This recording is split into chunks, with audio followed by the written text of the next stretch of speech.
Well, guys, I just can't tell you how excited I am about that victory and even kind of how it went. And you look back when you kind of start to develop a program and an organization to figure out how to get a win, how to do things, to help you. And I kind of look back at how we won at Boston College on the road. Our offense had to go score on the last play of the game. And, you talk about the complete team. And this was an opportunity that now our defense had an opportunity to win it, at the end of the game and came up and figured out how to do it and did it. So there's some real positives as we're moving forward. And yet, when you're up 31-3, even 31-10, with the opportunity to understand the attention to the detail and what it takes, I thought we, at times might have lost some of our focus and allowed some of the clutter of extracurricular things to get involved that is not indicative of how we go about our business, and we need to get that corrected. But guys, that's a heck of a win against a really good football team on the road, and I think it speaks volumes for the direction our organization's headed. How, after the game, you were not too disappointed with the way they came back, because you were just happy, as you said, it was a big win. Is that still the thing, or are there still a lot of things that bother you in that, the ability, the fact that they were able to come back and get those 21 innings? Here's what's interesting is, and whether it bothered me or whatever, my 92-year-old mother, who, ever since I was a little kid, I'd been fortunate to win a whole bunch of games and do good on tests, all that kind of stuff. And I always ended up talking to her and Dad about, the couple hiccups and focused on, perfection. And it's probably who I am and what I'm all about. But I'm not going to sit here and say I'm not totally excited about getting a win. And she'll be the first one to say, probably from a personal note, my striving for things to be right. That's kind of what I want our program to be. And I can't not sit here and look at it and say, God, think about how far we've come and to where we're at, to where we're playing a relative game. And that has relevance in the middle of October. Man, that's kind of cool. I think it's cool for the school. I think it's cool for the town of Fort Collins and the state of Colorado that, we're becoming relevant. And let's not discount that. But let's make sure that we understand all the things and what it takes on a daily basis to give ourselves the opportunity to become relevant. So I'm excited as heck about this week because we get another opportunity to play a great football team, a team that won our side, last year, a team that's playing really, really good. A team that obviously knows how to get the ball back, force you to punt it. An offense that's clicking with some great playmakers. I mean, that Sharp guy and the different ways they get these guys the ball. I think they do a great job of getting the ball to their playmakers. And Garrettson, he played a bunch last year. Now he's playing like a veteran, and he understands how to distribute and what they're trying to do. Offensively, I think they do an unbelievable job. And then take a look at the Vigil brothers. They had one of those guys had like 22 tackles or something against Air Force, and you know what? I think they missed a couple. It might have been 24. All right, and I look at these guys and the other ones playing on offense. Could you imagine what it was like at the family dinner table wrestling for that last meatball or whatever? You know, I mean, these two guys, I mean, they know how to play the game. And, you know, I think what they do defensively, you know, guys, I think it's awesome because it really forces you from a study standpoint to break down. The challenge is what I kind of like, and I'm looking forward to it. What do you go back and clutter learn? of distractions. What do you mean by that? You know, I thought our guys, you're talking about last week's game, you know, I thought when we got our lead, I don't think we let up, but we let some of the extracurricular stuff that maybe they forced us into, and just some late talking and stuff that has no bearing on winning this play, on playing that down. And I thought we allowed them maybe to get in our heads a little bit, which is totally uncharacteristic for what we preach in this family with this team. And, you know, it's not something the way I want our guys to be portrayed. And I think we allowed it to happen a little bit. So we'll get that corrected. And we'll understand that these selfish acts do nothing to help the team win. And so I guess that's maybe what I see. Said you got a little cocky. No, I don't think we got cocky because we got nothing to be cocky about. We're not that good. So I think we got in, instead of imposing our will in how we compete and how we play. I just think we lost focus on the detail of what it takes.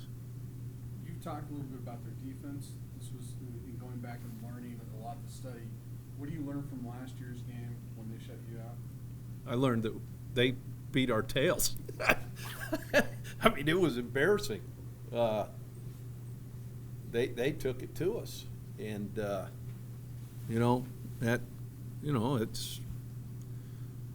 I mean, plain and simple.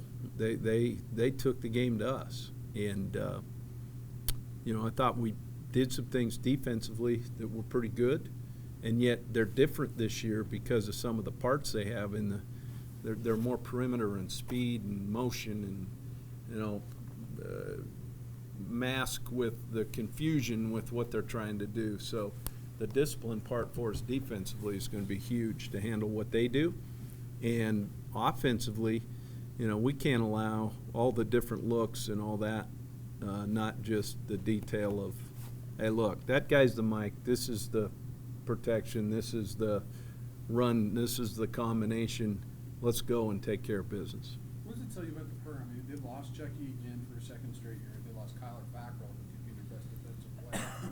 And they still find ways to get things done and then continue to win. No, I think they've done an outstanding job. I mean, I think, what their staff has been able to do, and Matty's this guy's a grinder, man. I love him. I mean, he pays attention to detail, and they play that way. And what he did is build on what Gary Anderson did from a real successful standpoint there. He's kept that team now on the rise, and I think that's a credit to what they've done as a staff. You talked about getting attention, progress of the program. I know you're not going to do cartwheels over it, but getting votes in the top 25. You know what? I would do cartwheels if I could. I just not athletic enough.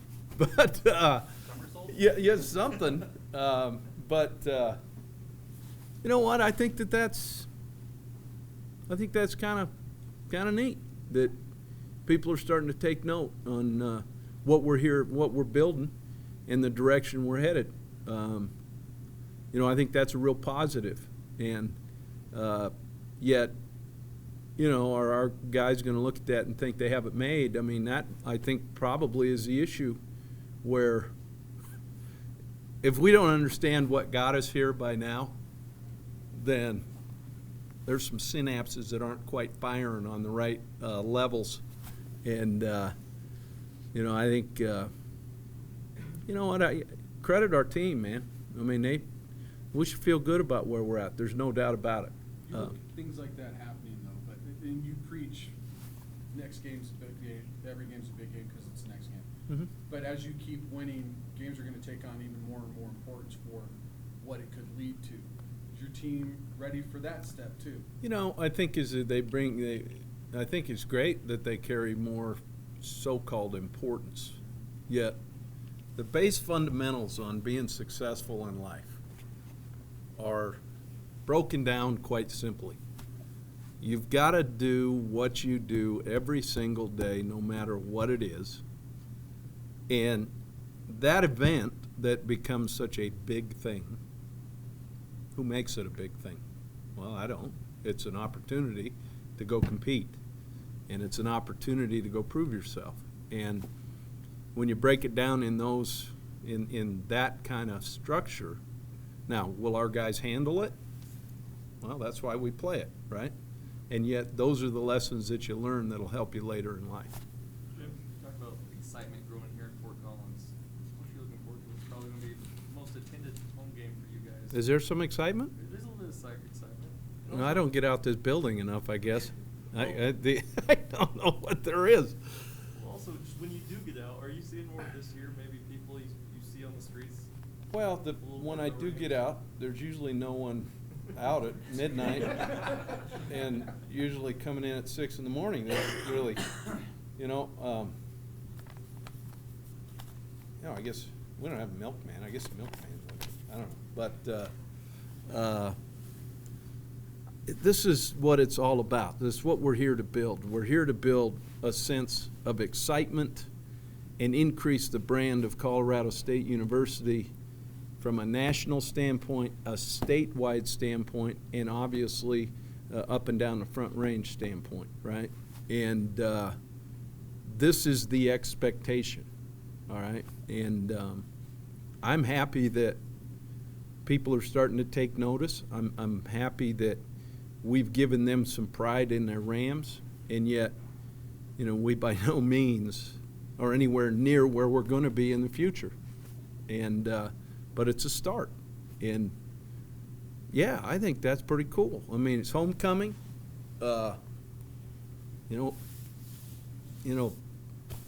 We've got some great things going on. We're naming a street after one of our great Rams of all time, and to have her here as part of that, I think that is awesome, because, you know, being able to kind of pay, that's what homecoming's all about, right? And then, you know, we look forward to having a great crowd out there. And yeah, I guess. But to answer your question, I don't know. I kind of get zeroed in on the daily task that is today, Monday prep day, that has base pressures, that has formation alignments, that has a little bit of red zone, that has, you know, some play action on both sides of the ball. And if you don't take care of those details, there is no excitement. So it's really about that. Are you hearing some of the past opponents complain that their quarterbacks have been capable of checking into the right plays for a defense? Isn't that playing in Garrett's strength? Yeah, Defenses? he's become a much better student of the game. And I think his understanding of the game plan and then the application against safety rotation, shades of the tackles, whatever that might be. He's definitely playing faster, I think, because of his understanding. And obviously he has a lot. Our offense is fairly complex when it comes to that position, as he found out early in his career. And he's taken the responsibility to understand that he's got to get it started. How much better are you feeling about his performances of late? I mean, he struggled a little at the first half early on this season, and it seems like I guess things the quicker and things are happening. I would say this, you know, I'll go back to what my mother says about me. All right? I get more angry probably with the few misses because the pursuit of perfection is what we're driven to be. So, was that your phone, Tara? No. Hey, keep him away from the pizza rolls. That's a fine today. All right. You know, offensively, you probably go into this game and you would want to know where Nick Vigil is. Now, defensively, you have to go into this game. And No. How impressive is that in this day and age? I mean, I know he's not doing a ton offensively, but No, he's throwing but a couple of passes. but what it does is it really shows you the guy's athletic versatility and their belief in him. That to me speaks volumes. Anytime you have that guy that's able to kind of do that. If my fine does not include being muted, you had mentioned Terry Jackson after the game. Yeah. He was out. You You find know, out any more about that? I know this, the baseline was better than what was anticipated, or in my, with that, and yet, that'll be one of those deals where, past the initial baseline, then you do, exertion tests with the baseline, and then you find out if he's ready. I'm not counting on him, but it definitely probably wasn't as bad as maybe what we've had with some other guys, from that standpoint. And again, that's totally the trainers and our doctors. We're going to see Dave Baldwin later in the week. Could you explain how you added him to the staff, why you added him to the staff, and is it good to have a former head coach on your staff? Dave is truly a confidant, and he's sat in the chair that I sit in, and he gets other people's agendas sometimes that maybe. Here's what happens is, you think in your own little world that your problem is the most important, right? And yet, for the big picture of the organization, sometimes you got to make decisions. And he's really helped with that. And obviously, working with him side by side, I know and how he goes about his daily routine and his business. So there's a lot of comfort there, knowing that we're going to do whatever it takes to help us get a win. And, as a former neighbor, a guy can mow a lawn like nobody's business. I mean, it is unbelievable. His stuff looks like, but there again, what does that say about somebody? It says about your attention to detail, and that's why that was one of the first calls I made. I think it says you won't hire somebody to do your lawn. No, although if I did, he'd be the first call, because his stuff was good, man. Edged, I mean, he not only the cross cut and the different styles, but the edging was awesome. So if CSU goes to an all-grass field, we might take it. There's no, and would love it. You know what I'm getting at? The other thing we did too is we both bought snow blowers, kind of the little push snow blowers around the same time. It was a sprint from the office to see who was going to do each other's sidewalk, because there was just something, there's something about that. Coach Richard, Higgins, Cat wasn't out of the bag before last week. It certainly is now. Do you anticipate Utah State keying more on him, and do you anticipate your other options having a bigger weekend? I would sure hope that they would, because, obviously he's made some explosive plays. So whether people start kicking coverage to him a little bit, putting a man and a half on him or whatever, however they're going to do it, I think they're going to be aware of where he is. And yet we're still spreading the ball pretty good, He just happened to be the recipient of, the certain look. If a safety's down, he's getting over the top. I think as it goes on,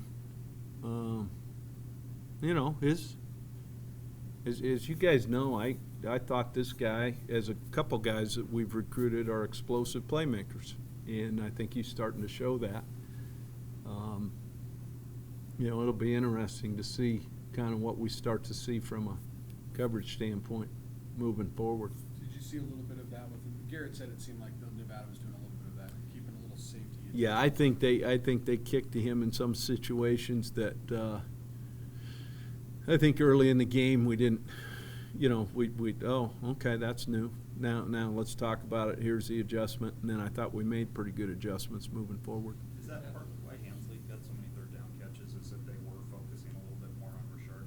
No, he was the go-to guy on That was more play calling. the Z-dig stuff. I mean, it was based, when you put your third down plan together, it isn't about getting it to a guy. It's about having the options within the play that says if they do this, you go here.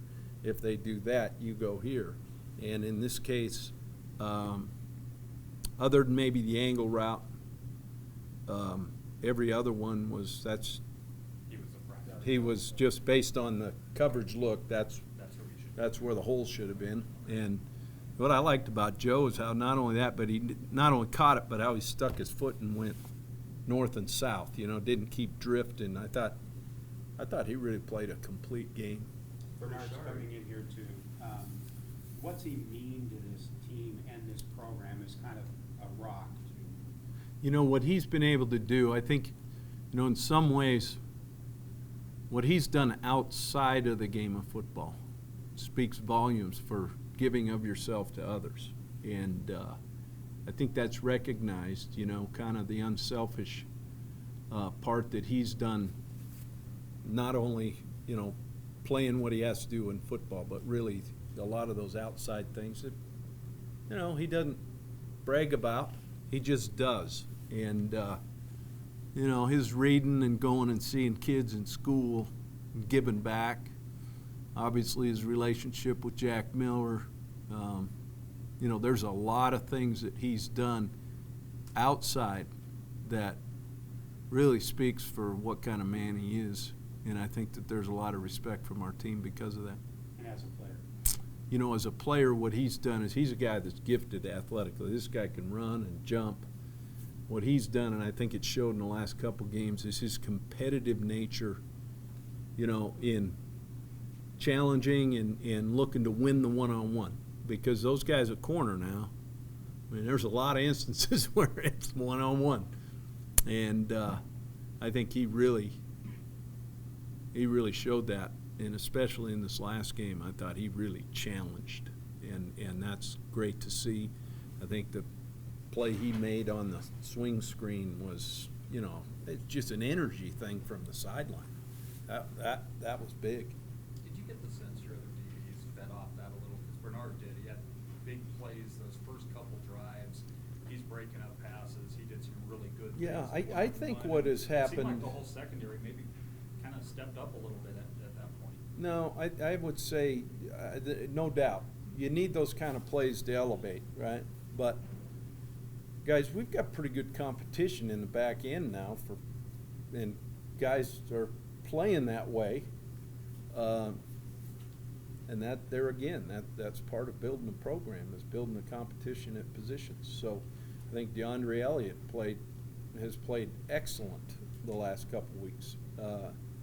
And Tyree Simmons, is the one that maybe you look at where number 12, big, 7'9" receiver they had, catches the fade. Well, that was a miss between Aaron Davis and KPL on a coverage part, that we should have been clouded over there, and so I look at the competition on some of that stuff that's good, man. When guys are able to compete every day in practice, it helps you on Saturdays.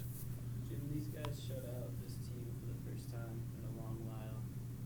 Yeah, first time since it. Yeah, that's really a good football team, and a good defense. Is that something that the offensive guys who were around last year for it still have relatively fresh on them? It's really interesting when you think about the offensive guys. It was like when we were playing Tulsa, we talked like, hey, do you guys remember that taste in your mouth, right? Which obviously we did, and I thought we grew from that taste. But there are two guys that were playing in that game that played last year, Sambrelo and Grayson. Because Richard was hurt. Yeah. Joe didn't go. He was out, right, of that game. So, for us to sit here and try to, feed off what happened, shoot, there were 2 guys that were there. The other 9 were like looking at you like, what are you talking about? So that's what I like about the guys that are playing is it's never about what happened. It's about learning from what happened, but then handling your details every day. And I thought, that's pretty good.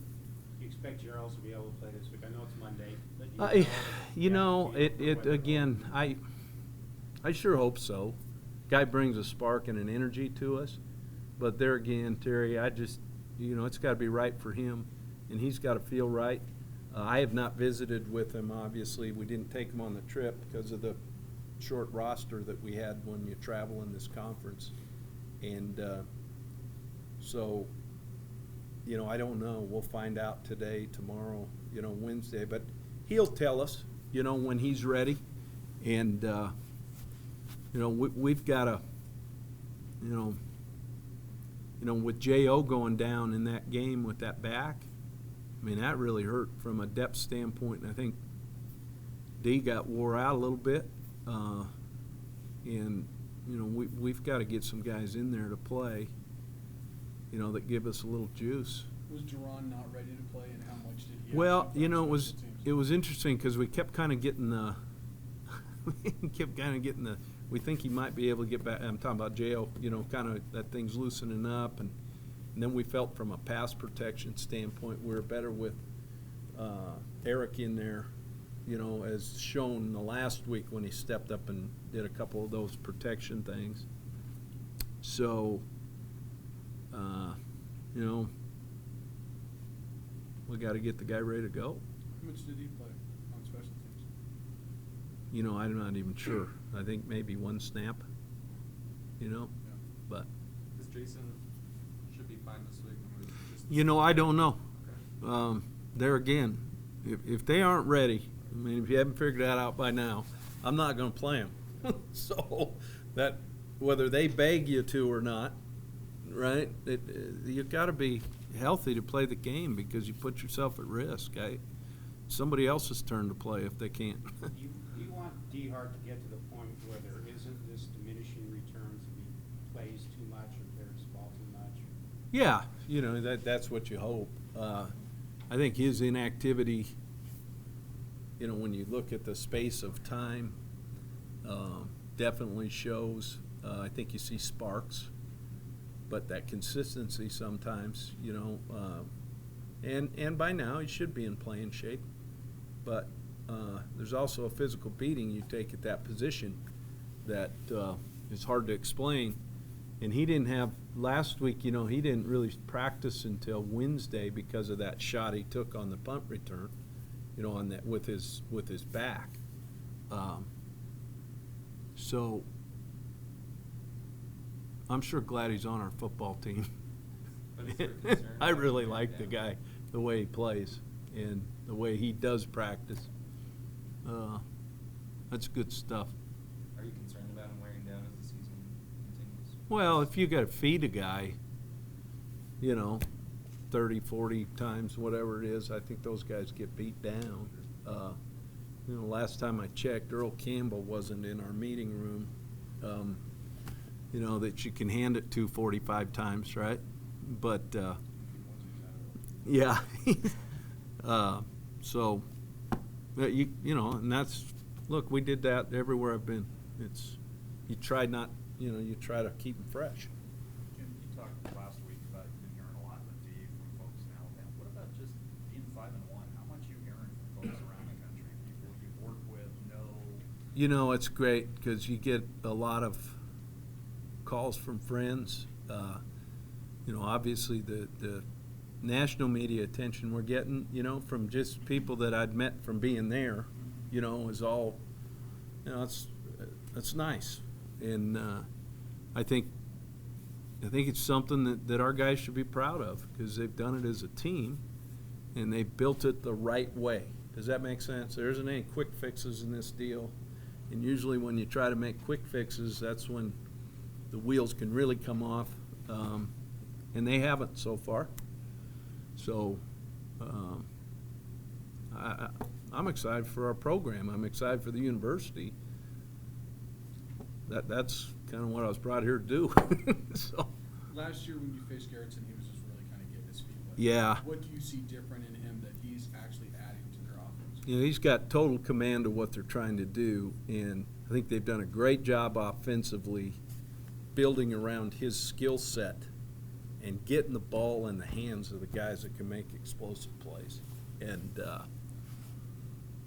not only that, but I mean, his granddaddy used to call a great game as an NBA official now. I mean, think of those times. This is back before the NBA had a contract. So you'd actually wait up until 11:30 at night to watch a playoff game. Think of that. The tape delayed playoff. Yeah, tape delayed playoff game. So, you know, I never knew the outcome because I wanted to watch it. And Mom used to get mad at me about staying up late. But he was always the guy calling the game, man. That's cool. I want to get the guy's autograph. Jake The O'Donnell. quarterback or the? Yeah. Jake O'Donnell. Yeah, that's right. June 5-1 off to one of your best starts in a really long time, but obviously, just with the way the schedule's set up, this is a really important conference game that Yeah. you gotta take care of. How important is it for you and the guys to not get caught up in what you've done so far? Well, what I would hope we've learned what we've done to get to this point, and that has to continue moving forward. You can't think you've arrived because you never arrive, and we're nowhere near, you know, at that point. So what you do is you focus, you put all that stuff and everybody patting you on the back and making you feel like, you know, everything's great and roses and all that. The reason they're doing that is because of the work you put in. And that's the thing we've got to make sure we understand moving forward. And yet, let's not discount. It's great. I mean, it's a good thing. That's a good part. But look, we aren't going to show up and beat anybody. Okay, we've got to make sure we understand the details it takes. All right? Thanks, guys. Thank you, sir. Your approach. Just another year of experience. I have another great supporting cast underneath me. Guys push me and motivate me day in and day out. And just another year with the coaching staff, I'm more comfortable. Bernard, you guys are receiving votes now in both polls, 5-1. How do you guys keep the focus of, yeah, every game's a big game because it's the next game, but knowing that there's more and more added onto your plate with each additional one? I just continue to attack every day. You know, every rep we get, we try to take advantage of. We knew going into the season where we wanted to be as a team, and we knew what type of talent we had in the locker room. And so we focused on the steps in the offseason of what it took to show that. And so those are just things that we're seeing play out, and we just have to continue to keep the mindset that we're not where we want to be and we're not where we should be. So we still have something to work for and to prove. What do the leaders in the locker room have to do to kind of keep you guys from getting ahead of yourselves?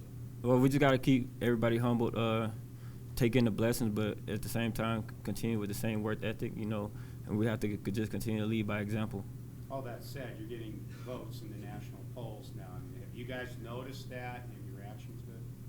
Oh, well, we really haven't noticed it. I didn't know about it until you guys just said it. But, I mean, those are things we really don't try to get ourselves concerned into. We just focus on what we need to do in order to continue to pile up wins on Saturdays. How exciting is it, though, to just be having things go in the right direction, what you guys have been striving for so long, to have it coming to fruition? It's very exciting. It's a humbling blessing just to be in the position and to be at 5-1, you know, and it just shows that the hard work and the dedication that these guys have put into just knowing the game plan, going out there performing, just taking in everything that comes with the daily task and just taking full advantage of the opportunity is very exciting. After your freshman year, did you think 4 or 5 years you guys would actually be at a point where people on the national scene are talking about you? We definitely came a long way. I've always had a vision of being a winner, being 5-1, going into my senior year. When I came on my visit here, I had a vision along with the other guys of just restoring the tradition that was in the program and being a part of that. So it's just good to see it play out. How resilient and tough have you guys as a secondary had to be? You haven't changed over the personnel, but you're doing so much better against the pass this year. We talk about maybe the resilience of that group.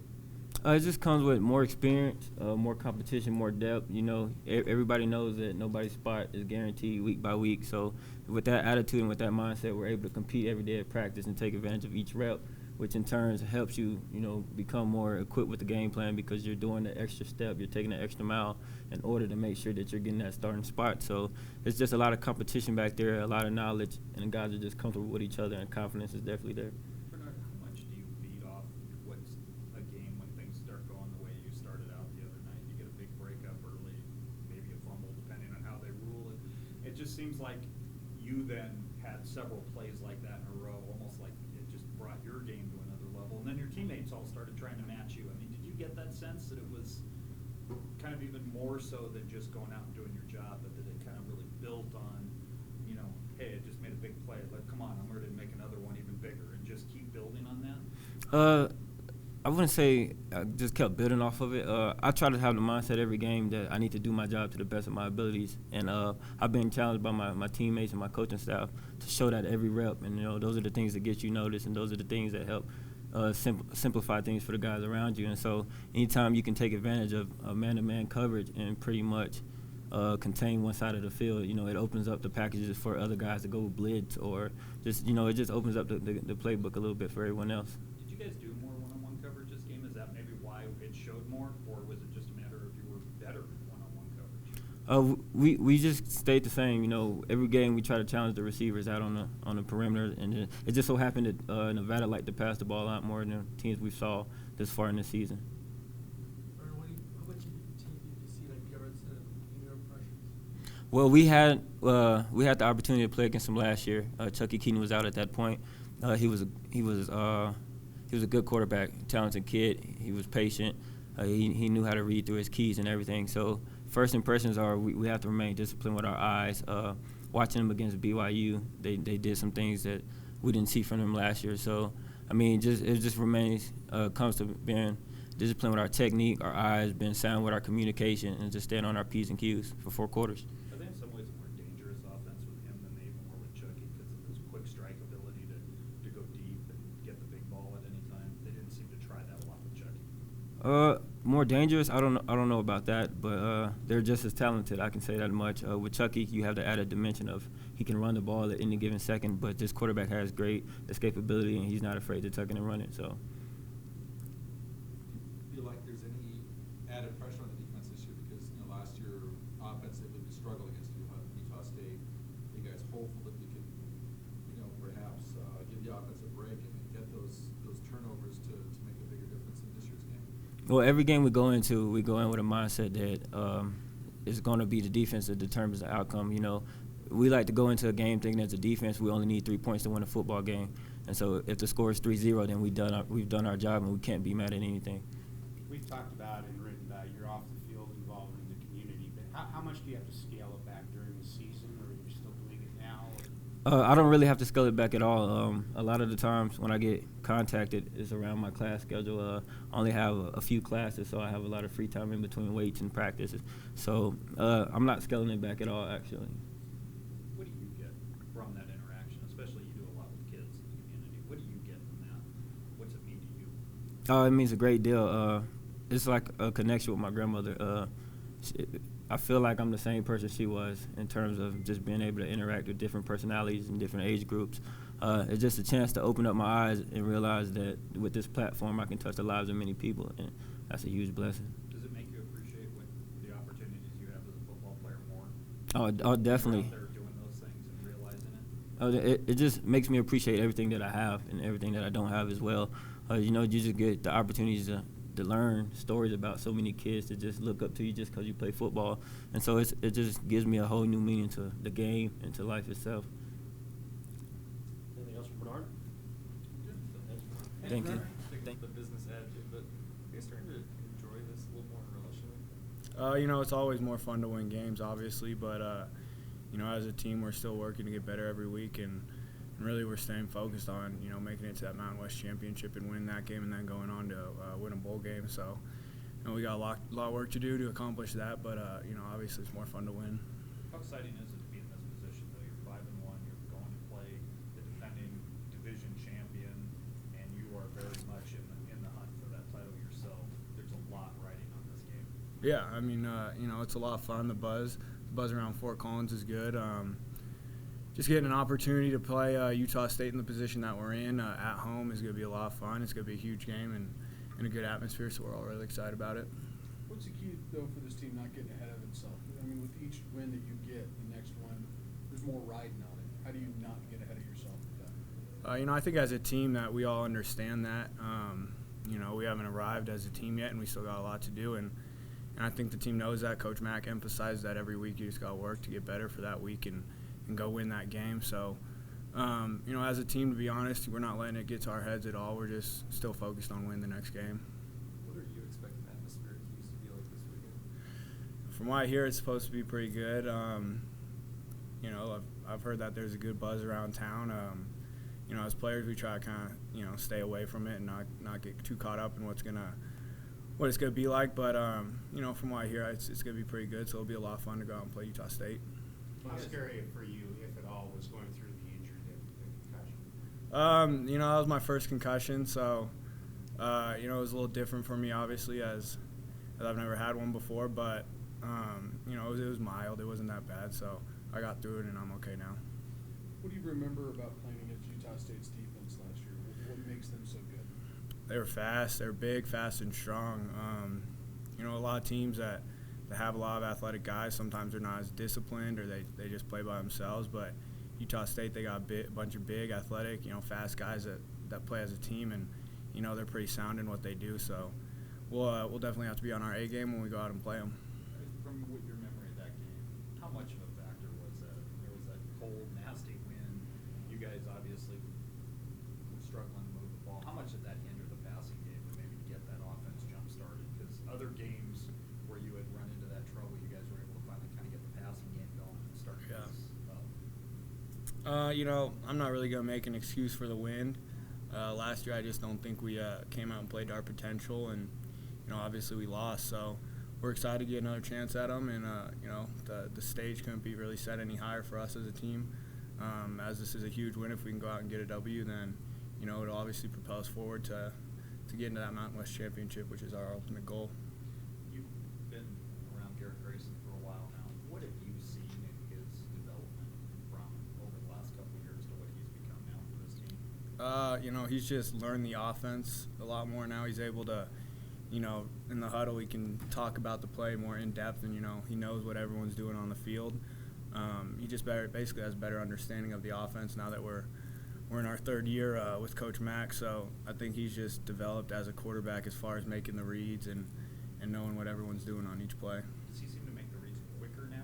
Yeah. Is that part of it? Besides maybe making the correct read more often, does it seem like the process happens a little bit faster as a receiver now? Yeah, definitely. Every day when we get reps in practice, we've been for 3 years now, so he definitely makes them quicker. And he's been playing great all year, putting up great numbers, and obviously we're 5-1, so we're doing pretty good. There's a lot in this offense. Jim McElwain admitted, he said this offense is pretty complicated. There's a lot for a quarterback to digest.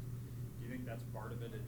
That time is just really now it's second nature as opposed to maybe even in year 2 last year there was still some thinking going on. Yeah, definitely. I think obviously when you get more reps throughout the years, it's gonna come more of a second nature to you, and it is a complicated offense. There's a lot of calls and reads that you gotta make. It being a pro-style offense, so as a quarterback, he obviously has to make a lot of reads on each play. I know some of the reads from a receiver standpoint, but as far as blocking schemes and where the pressure is gonna be coming, he's got to do all that on every single play. So. Do you see him making more audibles than he has in previous years? This year? It really depends on what team we're playing and what the scheme is, if he's going to make checks or not. So, I know that we as an offense stick to the correct scheme that the coaches want us to run that play on that down. So, if he feels that there's an audible that needs to be called, he'll call it, but we basically run the plays that are called. With the success Sharks having right now, are you guys finding the rest of the receivers finding more open space in the secondary as they start to, maybe shift some coverage to him? Sometimes, last game against Nevada, I guess there were some more openings. They started clouding it to his side a little bit and putting 2 guys on him, but obviously he still had a huge game. So I think they're going to have to do some more stuff to try to stop him because he's a great player. But, yeah, definitely as you start to see different coverages, more towards Richard, there's going to be other openings for other receivers. So you guys are kind of excited when he has a big game because you expect something to come your way eventually, right? I'm just excited when he has a big game because we go out and get wins. So. Joe, it seems like Garrett went to you a lot on third down plays. How does that feel when your quarterback, you sort of became his go-to guy on third down in this game? How exciting is that to kind of have that kind of chemistry with your quarterback and have the confidence on both sides that you guys are going to make those plays? I think you had 3 or 4 of them there. Yeah, I think a lot of it just had to do with the scheme for that week, and we put a lot of emphasis on third down as an offense, as you got to stay on the field and keep moving the chain. So it was definitely cool to get some big plays on third down and keep the team on the field. Is there any residual effect from an offense as potent as you guys were last year and are again this year, being shut out by a team? Yeah, as an offense, getting shut out by a team doesn't feel good by any means. So, I think just as a team in all, we didn't play to our potential last year at all. So, team morale is we're very excited to get out and get another opportunity. For some of us, the glory years of this program under Sonny Lubbock seemed like yesterday. But you were Little. From your perspective, kind of the reemergence of the program as relevant, big time, attention given. Yeah, I was extremely young when CSU was winning more games, but now that I'm here and a part of the team, it's a lot of fun to just kind of be a part of that winning atmosphere and kind of change it around for the fans and for a team, just getting that win on Sunday, coming back to the training room to check in, it just feels better. So, only having 1 loss on this year, we're all really excited about it to move forward and keep winning. Joe, you were there to face Utah State last year, but Coach Mack said that the guys who went there could take something from that experience and learn from it. How do you feel about that? I think that's true. As some of the younger guys who are playing this year, we tell them how it was last year. We talk about the scouting report and some of the guys that they have. So the younger guys can take from us that we have another opportunity to go out and actually put some points on the board this year and really make a statement as an offense. And if we can go out and get a win, this week, then we're just 1 step closer to making it to Mountain West Championship. Obviously, every game's big, but since you've been here, do you remember a regular season game that really felt so big? I mean, just with how much you guys are rolling, you want to keep all that going against a really good opponent. Yeah, I think last year getting that 7th win that we got to make it to a bowl game was probably closest thing to this game. But Coach Mack emphasizes every game's a big game, the next game's a big game. I'm a believer of that. So the stage might be set a little higher and there might be a little more pressure on this game. But again, we're just looking forward to the next game and getting a W. Have you guys talked at all in the locker room about you are 1 win away from being below? We haven't really worried about that. It's more, I think we're more as a team focused on getting to the Mountain West Championship and just winning games every week. I think the expectation around here now is to make it to a bowl, and I think everyone on the team knows that. So we haven't really been talking about bowl games yet. We're still pretty far away from that.